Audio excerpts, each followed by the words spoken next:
제주 MBC를 비롯한 제주 지역 언론 6사가 총선을 앞두고 마지막으로 실시한 여론조사에서 새누리당과 더불어민주당 후보들이 치열한 접전을 벌이고 있는 것으로 나타났습니다. 여야가 총력전을 펼치면서 부동층은 줄었습니다. 선거운동이 시작된 뒤 10명 중에 1명은 표심을 바꾼 것으로 나타났습니다.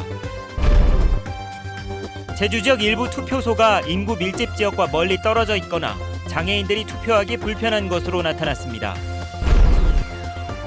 횡단보도를 건너던 보행자들이 차량에 치여 숨지는 사고가 잇따르면서 경찰이 특별 단속에 나서기로 했습니다.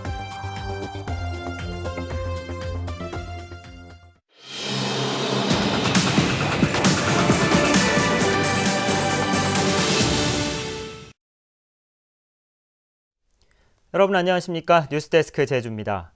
4.13 총선이 엿새 앞으로 다가오면서 후보들의 선거운동도 이제 막바지로 치닫고 있습니다. 제주 MBC를 비롯한 제주 지역 언론 6사가 이번 총선을 앞두고 마지막 여론조사를 실시했습니다. 먼저 김현선 기자가 선거구별 후보 지지도를 보도합니다.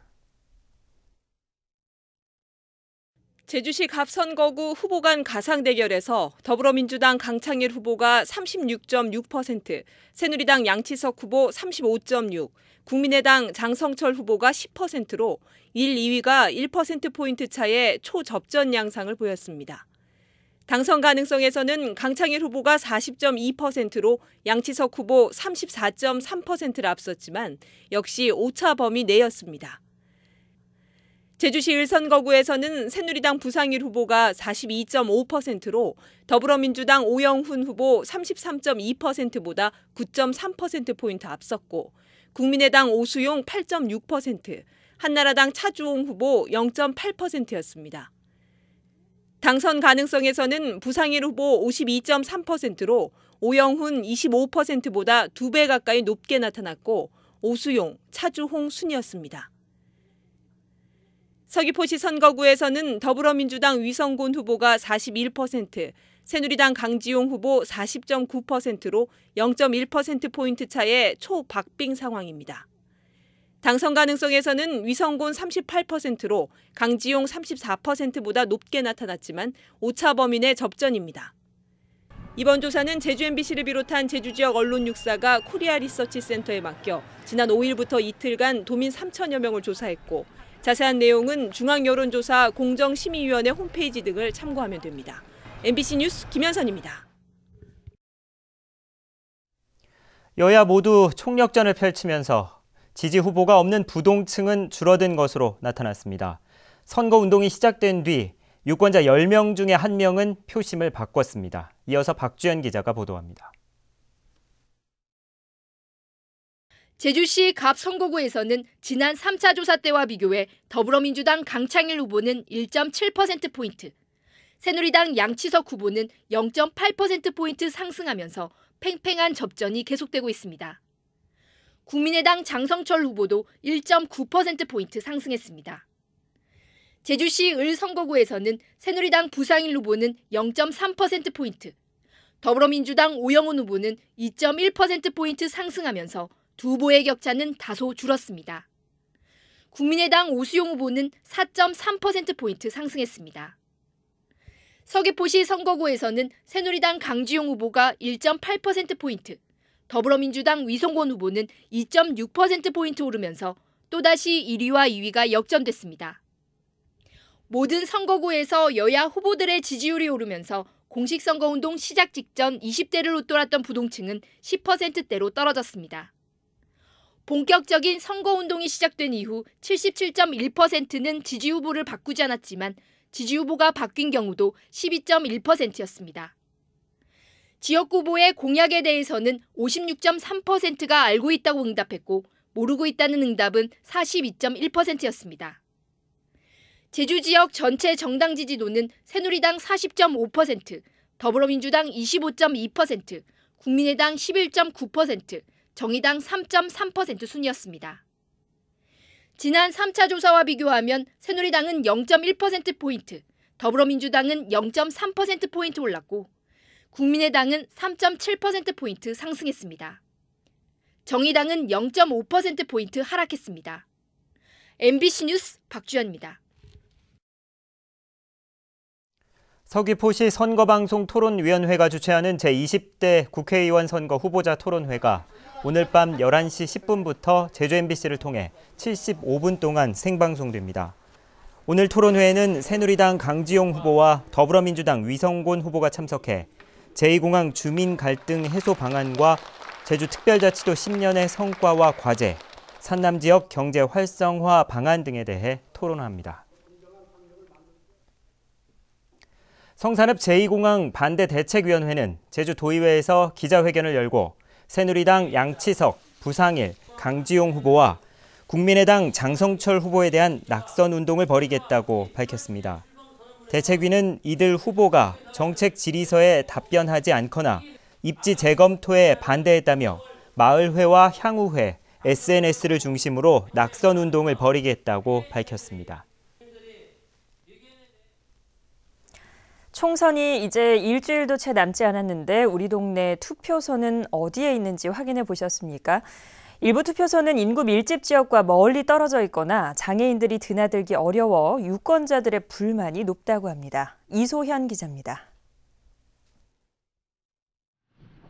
최근 대규모 아파트 단지가 들어선 제주시 삼양동. 4년 전 19대 총선 때보다 인구가 10,000명 가까이 늘었습니다. 아파트 단지 안에는 투표소로 쓸 수 있는 학교들도 들어섰습니다. 하지만 아파트 주민들은 투표를 하려면 인근 마을 경로당까지 가야 합니다. 걸어서 30분 이상 걸리는 데다 차를 타고 가도 불편하다는 게 주민들의 얘기입니다. 거기는 골목 안에 있기 때문에 차를 가지고 주차하기 많이 힘듭니다. 이쪽은 너무 멀리 있으니까 좀 가기도 좀 불편하고 좀 가야 되는 것도 좀 부담스럽고. 이 같은 현상이 벌어진 건 새로 들어선 아파트 단지가 기존의 농촌 마을과 같은 통으로 묶였기 때문입니다. 자연 불락이 있고 신도시가 있습니다. 그런 검토를 안 한 건 아니고요. 그 투표구를 변경을 하면 이제 도련일동인 주민들이 반발합니다. 통관도로의 개정이 지금 예정 중입니다. 선거 끝나고 바로. 장애인 편의시설은 어떨까? 휠체어를 탄 장애인이 투표소를 찾아왔습니다. 인도 경계속이 높아 100m를 돌아왔지만 가파른 경사 때문에 건물 진입로를 올라갈 수가 없습니다. 경사로가 설치가 되어 있지 않아서 일단 너무 멀리 돌아서 왔고요. 저기 혹시라도 불법 주차가 되어 있으면 아예 올라오지 못하는 상황이 발생할 수도 있습니다. 지금. 제주장애인 인권포럼이 도내 투표소 80곳의 장애인 편의시설을 조사한 결과 71%가 부적절한 것으로 나타났습니다. 유권자들의 편의를 고려하지 않은 투표소 때문에 소중한 한 표를 행사하기 어렵다는 불만이 높습니다. MBC 뉴스 이소연입니다. 제20대 국회의원 선거 사전투표가 내일부터 이틀 동안 진행됩니다. 투표 시간은 오전 6시부터 오후 6시까지며 전국 어디서나 신분증만 있으면 투표할 수 있고 투표소 위치는 선관위 홈페이지에서 확인할 수 있습니다. 제주도 선거관리위원회는 오늘 제주도 내 43개 읍면동별로 사전투표소를 설치하고 최종 모의 시험을 실시했습니다. 횡단보도에서 보행자 배려 없이 쌩쌩 달리는 차들 때문에 길 건너기 쉽지 않았던 경험 많으실 겁니다. 경찰이 보행자들이 안전하게 길을 건널 수 있도록 횡단보도 보행자 보호 의무를 지키지 않는 차량을 집중 단속하기로 했습니다. 김항섭 기자가 보도합니다. 대학 정문 앞에 있어 보행자들이 많은 횡단보도. 길을 건너는 학생들 앞으로 차량이 속도를 줄이지 않고 빠르게 지나갑니다. 학생들이 달리는 차들을 피해 다니며 길을 건너는 아슬아슬한 상황이 이어집니다. 차가 너무 많아서 신호등이 꼭 필요하면 좋겠다고 생각을 했었고 비 오는 날 같은 경우에 사고 날 뻔도 많이 하고 그랬었거든요. 중심가의 또 다른 횡단보도도 상황은 마찬가지. 경찰이 호루라기를 불며 손짓을 하니 그제서야 차를 멈춰 세웁니다. 이처럼 신호등이 없는 횡단보도에서는 차량들이 쉽게 멈추지 않아 보행자들의 안전을 위협하고 있습니다. 제주 지역에서 지난해 횡단보도를 건너다 숨진 사람은 12명으로 보행자 사망 사고의 30%를 차지했습니다. 횡단보도 앞에서 일시 정지하지 않거나 보행자 횡단을 방해하면 범칙금 6만 원과 함께 벌점도 물게 됩니다. 선진국에서는 보행자가 있든 없든 횡단보도가 전방에 있으면 서행하거나 일단 정지를 하는데 아직까지 우리나라는 그런 문화가 형성되어 있지 않고요.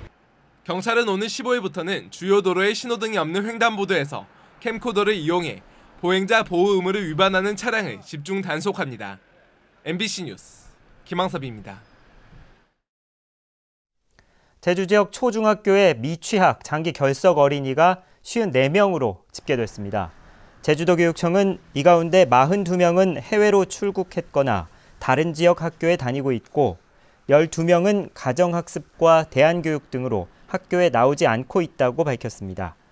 교육청은 이들 학생을 위한 학교 적응 지원 전담기구를 이달 안에 구성할 계획입니다. 제18회 제주도지사배 주니어 골프대회에서 제주고 2학년 고근택 선수가 남자 고등부 우승을 차지했습니다.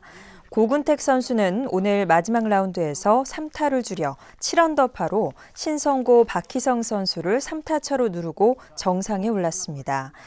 여자 고등부에서는 대전 최고 1학년 조아연 선수가 우승했습니다. 오늘 새벽 한때 풍랑주의보가 내려지면서 어선 침수 사고가 잇따랐습니다. 오늘 아침 7시 20분쯤 제주시 한경면 신창포구에 정박 중이던 어장관리선 B호가 침수됐다 해경이 크레인을 동원해 인양했습니다. 아침 6시 40분쯤에도 제주시 한림읍 귀덕 1, 2포구에서 정박 중이던 레저 보트가 침수돼 해경이 배수 작업을 벌였습니다. 대법원 2부는 대학 직원 노조 설립을 방해한 혐의로 기소된 김성훈 한라대 총장에게 벌금 200만 원을 선고한 원심을 확정했습니다. 김성훈 총장은 지난 2013년 노조 설립을 준비하던 직원 이모 씨에게 전화를 걸어 직원 전체 회의기구를 만들 테니 노조를 만들지 말라고 하는 등 압력을 가한 혐의로 기소됐습니다. 김 총장은 1심에서 노조 설립에 대한 의견을 제시한 수준에 불과하다며 무죄를 받았지만 2심에서는 노조의 자주성을 해쳤다며 벌금형을 받았습니다. 광주고등법원 제주 제1형사부는 50대 여성을 야산으로 끌고 가 성폭행하고 살해한 혐의로 1심에서 무기징역을 선고받은 31살 김모 씨의 항소를 기각했습니다. 재판부는 김 씨가 우발적 범행이라고 주장하지만 범행 도구를 미리 준비했고 피해자를 잔혹하게 살해했다고 밝혔습니다. 법원은 사체 유기를 도운 공범 34살 임모 씨에게는 징역 10년을 선고한 원심을 깨고 징역 8년을 선고했습니다. 광주고등법원 제주 제1형사부는 아내에게 수면제를 먹인 뒤 목을 졸라 살해한 혐의로 1심에서 징역 30년을 선고받은 47살 고모 씨의 항소를 기각했습니다. 재판부는 직접적인 증거는 없지만 사건 당일 누군가 침입한 흔적이 없고 아내가 수면제를 먹은 상황에 대한 고 씨의 설명도 납득할 수 없다고 밝혔습니다. 제주시 지역의 차고지 증명제가 내년부터 중형차로 확대됩니다. 뉴스데스크 제주였습니다. 고맙습니다.